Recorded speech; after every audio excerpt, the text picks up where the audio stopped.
In 1917, the factories of Camden, New Jersey produced 500,000 Victrola phonographs. That same year, the city's shipyard on the Delaware River was building destroyers faster than any yard on Earth. And in the cannery just north of Federal Street, 10 million cans of soup rolled off the line during peak season, 10 million in a single day. Camden, a city of 9 square miles directly across the river from Philadelphia, was generating more recorded music, more warships, and more canned food than any place in the Western Hemisphere. It did all of this simultaneously, and it did it for decades. The population in 1950 was 124,555. Today, it is roughly 71,000, and most of the buildings where all that activity happened are gone. But start at the beginning, because Camden's beginning explains everything that follows. In 1681, a Quaker named William Cooper built a house near the spot where the Cooper River empties into the Delaware. He called the tract Pine Point. This was 1 year before William Penn founded Philadelphia on the opposite bank. For a long time, the two settlements existed in a kind of lopsided partnership. Philadelphia was the metropolis, and Camden was the place you passed through on your way to or from it. Ferries ran between the two shores as early as the 1680s, and for the next century and a half, that ferry crossing was Camden's entire economic identity. The town didn't even have a proper name until 1773, when Jacob Cooper, William's great-grandson, laid out a town site and named it for Charles Pratt, the first Earl Camden, an English politician who had opposed taxing the American colonies. It was incorporated as a city on February 13, 1828, and almost immediately the question became, would Camden remain a ferry landing, or would it become something of its own? The answer arrived in 1834, when the Camden and Amboy Railroad connected the city to the line between Philadelphia and New York.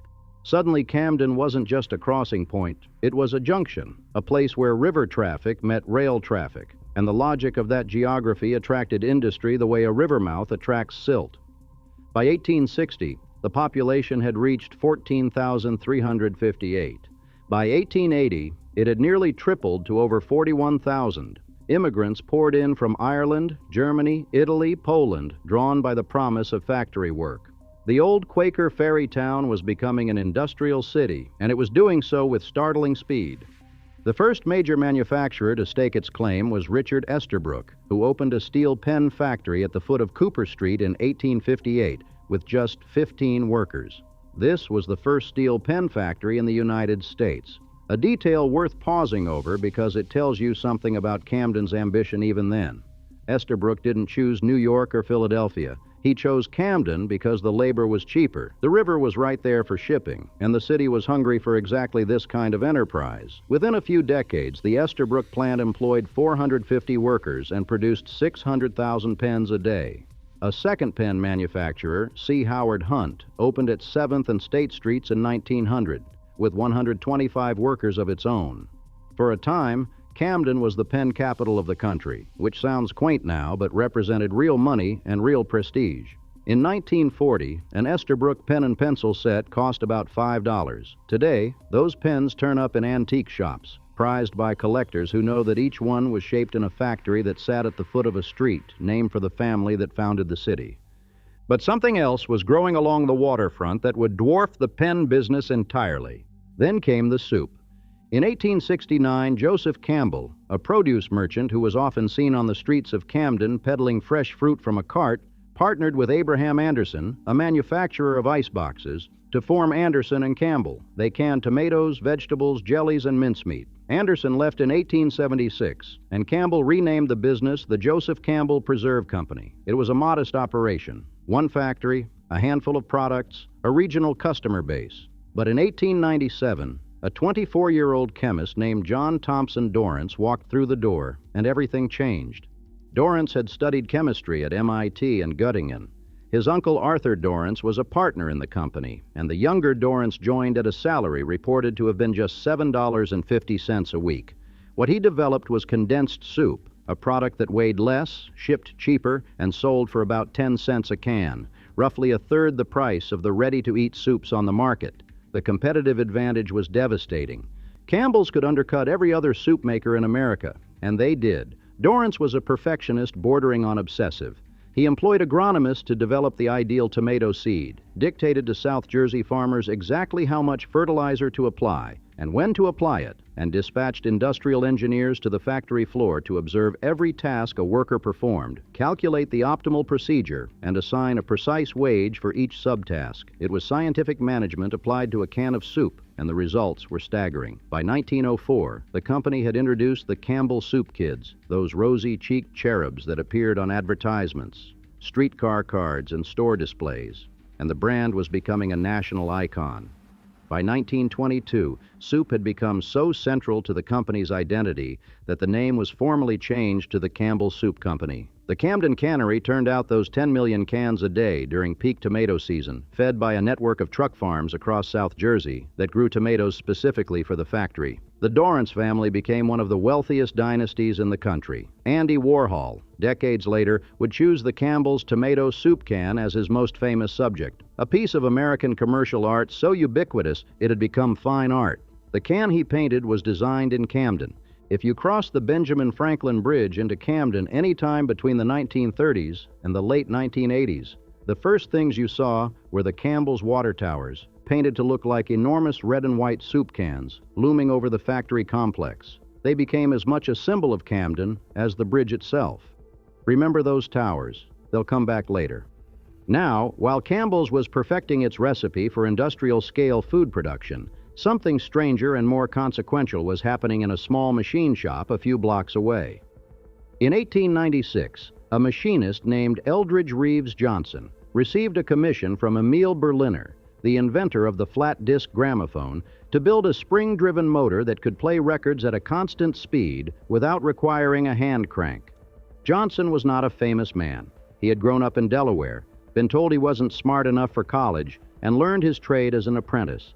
He had bought a small shop in Camden and was doing general machining work, bookbinders, stitching machines, whatever came through the door. But when he got Berliner's gramophone in his hands, he became obsessed. He improved the motor. He improved the sound box. He improved the recording process itself.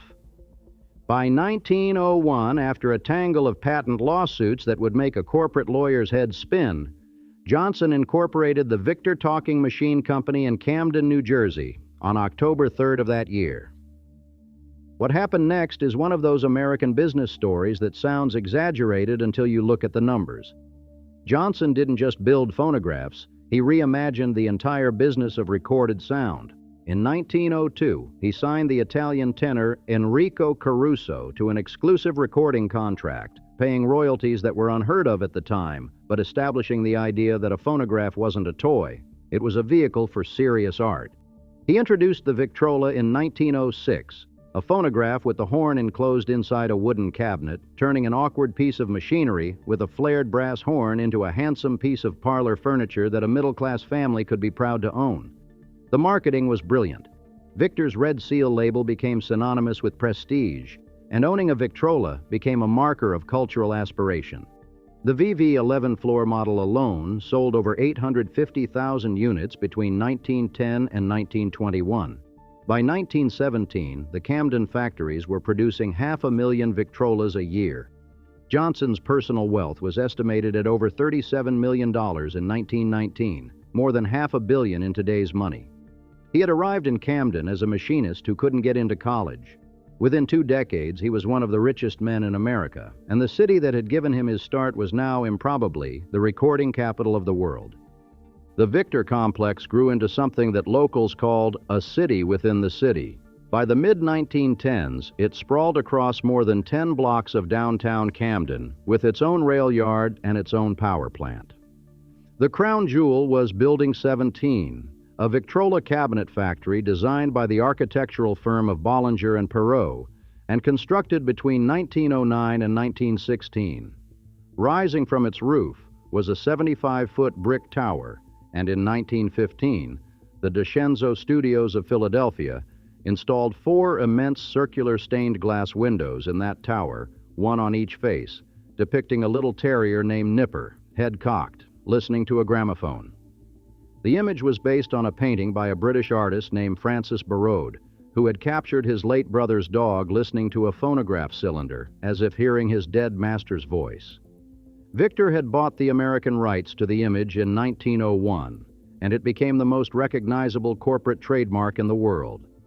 At night, the stained glass nippers were illuminated from within, and you could see them glowing for miles across the flat New Jersey landscape. The first blues song ever recorded was cut in Camden on July 15, 1914, the Victor Military Band's version of W.C. Handy's The Memphis Blues.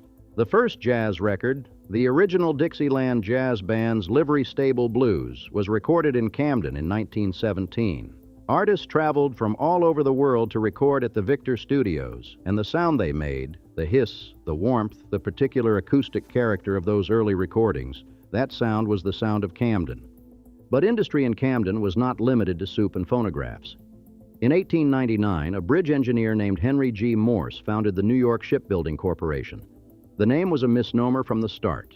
Morse had intended to build on Staten Island, but the real estate deal fell through after the company had already incorporated.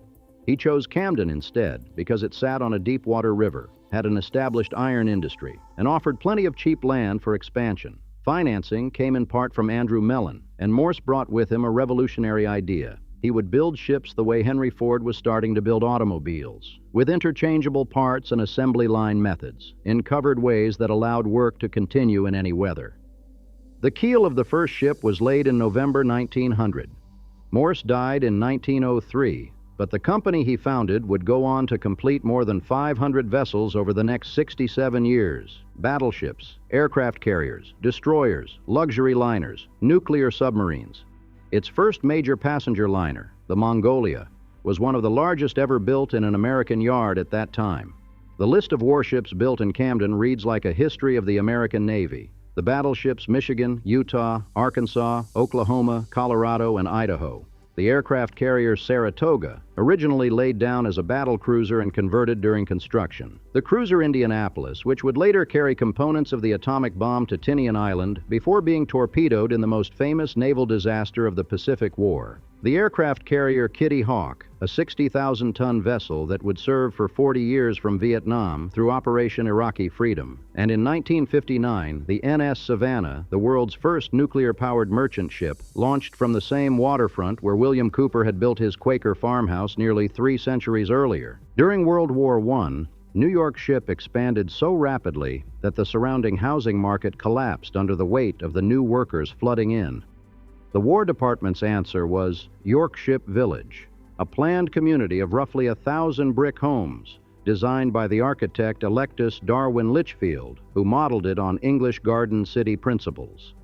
The streets were narrow and winding, lined with trees, and they were named for famous ships: Merrimack, Constitution, Alabama, Ironside. There was a central square, a school, a church, and broad green boulevards. It was, in Litchfield's words, meant to be a place of light rooms and clean yards, a place of beauty and appropriateness and cleanliness so great that a man returning from his daily toil would receive new strength and recreation. Construction began with a groundbreaking on May 1st, 1918. The estimated cost was $11 million. After the war, in 1921, the homes were sold at public auction to shipyard workers, 1,500 houses in 3 days, at prices ranging from $800 to $1,800 apiece.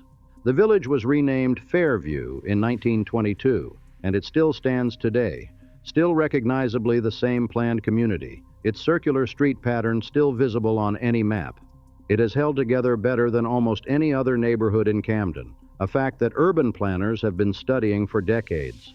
By the 1920s, Camden was hitting a kind of crescendo.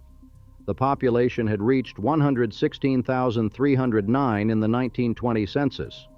Broadway, the city's commercial spine, was lined with department stores, banks, restaurants, and theaters, and local boosters called it the Mall of South Jersey. The intersections at Broadway and Federal, Broadway and Cogn Avenue, Broadway and Ferry Avenue. These were the anchors of civic life, the places where you went on a Saturday night. A local contractor named John J. Welsh, known as the man who built Broadway, had erected buildings up and down the street: theaters, row houses, commercial blocks. The George M. Hall and Lewis F. Hall brothers renovated aging storefronts into fresh commercial spaces. By the early 1900s, Herbert Megawan had opened Camden's first movie theater, a second-floor room at the southeast corner of Broadway and Chestnut Street, with folding wooden chairs, a single reel of film, and a 5-cent admission price. Within a few years, proper theaters appeared: the Towers, the Lyric, the Princess, the Grand, and then the Stanley. The Stanley Theater opened at the corner of Broadway and Market Street in 1926, the same year the bridge opened, and it cost $1 million to build. It was directly across the street from City Hall, in the dead center of town, and it featured top-flight live entertainment. Performers were especially willing to come to Camden on Sundays because all the Philadelphia venues were closed that day by blue laws. For one night a week, Camden was the entertainment capital of the Delaware Valley. J.C. Penney took a 20-year lease on the old Munger and Long department store property at Broadway and Federal. Sears had a store. The banks had imposing stone facades: the Camden Trust, the First Camden National, the Merchants Trust. If you stood at the corner of Broadway and Market on a Saturday afternoon in 1927, you would have seen streetcars, automobiles, pedestrians in good clothes, theater marquees, bank towers, and the stained glass nippers glowing from the Victor Tower a few blocks to the east. You would not have believed this city could empty out. And Camden had a literary pedigree that no other industrial city of its size could match. Walt Whitman, the poet who reinvented American verse, had arrived in Camden in 1873, broken and partially paralyzed after a stroke. He came to be with his dying mother, who was living with his brother George on Stevens Street. He never left. For 11 years he boarded with George, and then in 1884 he bought a small frame house at 330 Mickle Street for $1,750, the only house he ever owned. It was in that house, on that street, that he prepared the final edition of Leaves of Grass, the deathbed edition that would become the definitive text. He looked out his first-floor window and watched the goods and people flowing down to the waterfront. He took the ferry to Philadelphia and wrote that the crossing reminded him of his youth in Brooklyn, the experience that had inspired Crossing Brooklyn Ferry. He died on March 26, 1892, in the Mickle Street house, and over 1,000 people filed through in 3 hours to view his body. A procession led by the Philadelphia artist Thomas Eakins wound its way to Harley Cemetery at the city's edge, where Whitman was interred in a granite tomb of his own design. The city he had adopted was, at the time of his death, just beginning the industrial boom that would define it. And then, on July 1, 1926, the Delaware River Bridge opened. The bridge was designed by the architect Paul Philippe Crête, who also designed the Benjamin Franklin Parkway in Philadelphia, and engineered by Ralph Majewski, a Polish-born bridge builder of enormous reputation. Its main span of 1,750 feet made it the longest single-span suspension bridge in the world, a distinction it held until the Ambassador Bridge in Detroit opened in 1929. Construction had begun on January 6, 1922. It took 4.5 years and cost roughly $37 million. At the peak of construction, 1,300 workers were on the job, and 15 died building it. Carpenters, ironworkers, a former World War I aviator from East Camden, who was killed when an acetylene torch exploded in his hands and knocked him backward off the structure into the Delaware River.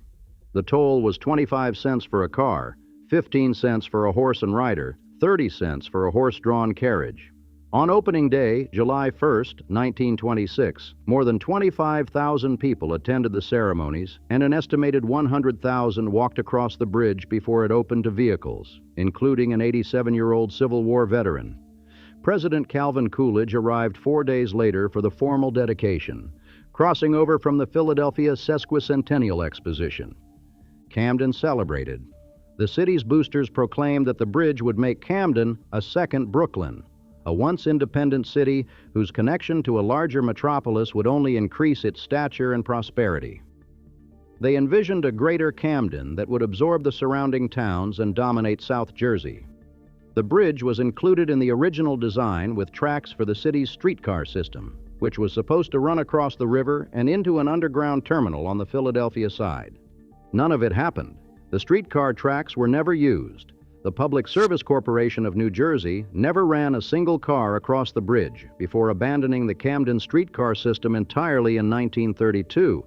The bridge didn't draw investment into Camden. It drew people and money out. It became easier for Camden residents to work in Philadelphia and easier for everyone to bypass Camden altogether. The second Brooklyn prophecy contained its own irony. Brooklyn had been absorbed into New York City in 1898, losing its independence, and Camden, for all its ambitions, would never extend its boundaries at all. Still, through the 1930s and 1940s, Camden held. The Depression hit hard. The population actually dipped slightly between 1930 and 1940 from 118,700 to 117,536. But the big three employers kept the city alive, and Camden kept innovating, even in hard times. On June 6, 1933, Richard Hollingshead, whose family operated the R.M. Hollingshead Chemical Plant in Camden, opened the world's first drive-in movie theater on Admiral Wilson Boulevard in Pennsauken, just outside the city limits. He had experimented in his own driveway, mounting a projector on the hood of his car and pinning a screen to some trees, reportedly inspired by his mother's difficulty sitting comfortably in traditional theater seats. He invested $30,000, charged 25 cents per car and 25 cents per person, and contracted RCA Victor, right there in Camden, to provide the sound system. The first drive-in and the company that supplied its speakers existed within a few miles of each other. That was Camden in the 1930s. Even during a depression, the city's industries were cross-pollinating, spinning off inventions that would reshape American leisure for the next 40 years. Campbell Soup was Campbell Soup. RCA, which had purchased the Victor Talking Machine Company in 1929, continued to manufacture radios and phonographs and, later, televisions and military electronics at the Camden complex. Johnson had retired in 1927, weary after nearly losing the company during the radio crisis of 1925, when plummeting phonograph sales had brought Victor to the edge of bankruptcy. Radio had arrived like a thunderclap. Free music over the air, no records to buy, sound quality that made the acoustic phonograph seem antique. Victor had scrambled to adopt electrical recording technology and radio phonograph combination sets, but by the time they stabilized, Johnson was done. He sold to an investment banking group, and in late 1929, RCA completed the acquisition. The price was reported at $100 million. RCA kept the Camden campus as its manufacturing headquarters and expanded into television research. 23 of RCA's 25 factories were inside Camden. And New York Ship, after a lean decade in the 1920s and early 1930s, roared back to life with the approach of World War II. A $20 million Navy grant expanded the yard's capacity, and by the peak of the war, New York Ship employed 47,000 people and was the largest and most productive shipyard on Earth. Camden built 9 Independence-class light carriers, the battleship South Dakota, 98 landing craft, many of which hit the beach at Normandy, and a stream of cruisers and destroyers that helped win the war in the Pacific. The population hit its all-time peak in 1950. 124,555. Camden was the 86th largest city in America. It had 12,000 workers at RCA Victor, 30,000 at New York Ship during wartime, 5,000 year-round at Campbell's, plus hundreds of smaller manufacturers, Camden Forge, Knox Gelatin, the Hollingshead Chemical Plant, Joseph Oat Company, J.B. Van Cyver Furniture. The phrase people used at the time was, "The world depends on Camden's supplies," and it wasn't hyperbole. And then very quietly, things began to shift. The first sign was Campbell's. The company's production workers had been fighting for union recognition since a strike in 1934. After the union was formally recognized in 1940, the next 2 decades were marked by work stoppages and labor disputes. Campbell's responded the way many American manufacturers responded, by building plants in other cities where labor was cheaper and unions were weaker. Napoleon, Ohio, Paris, Texas, Maxton, North Carolina. The Camden cannery kept running, but it was no longer the only cannery. In 1979, the locally grown South Jersey tomatoes that had gone into those iconic cans were quietly replaced by industrially produced tomato paste from California. The agricultural ecosystem that had sustained the factory, the truck farms, the seasonal workers, the whole network of growers and suppliers, that ecosystem simply evaporated. RCA followed a similar pattern. During the 1940s, the company began relocating some production to rural Indiana, seeking lower-wage workers far from Camden's unions. The Camden complex remained the headquarters, but the manufacturing was bleeding away. Building by building, floor by floor, the work moved somewhere else. In 1968, RCA introduced a new corporate logo and quietly retired both the Victor name and the Nipper trademark. The stained glass windows were removed from the tower of Building 17 and replaced with the new logo painted on plywood. It was a small thing, a corporate rebranding decision made in a boardroom, but in Camden it felt like an erasure. The public outcry was loud enough that in 1979, RCA reinstalled new stained glass nippers, manufactured by the same DeScenzo studios that had made the originals 64 years earlier. Governor Brendan Byrne declared April 10, 1979, Nipper Day in New Jersey. The dog came back, but the jobs didn't. By the 1960s, the sprawling campus that had once been a city within the city was beginning to feel empty. New York Ship was the most dramatic loss. After the war, the yard subsisted on a trickle of Navy contracts, competing against newer facilities in other parts of the country. There were management problems, labor unrest, construction accidents. The political wind shifted too. Some accounts suggest the yard's contributions to certain political campaigns alienated the incoming Kennedy administration, and orders dried up. In 1959, the yard launched the N.S. Savannah, a genuine engineering marvel, the world's first nuclear-powered merchant ship. But there weren't enough orders behind it. The last civilian vessel left the ways in 1960. The last naval vessel was ordered in 1967. The final completed submarine, the USS Guardfish, was commissioned in December of that year. And then it was over. 47,000 wartime jobs, reduced to zero.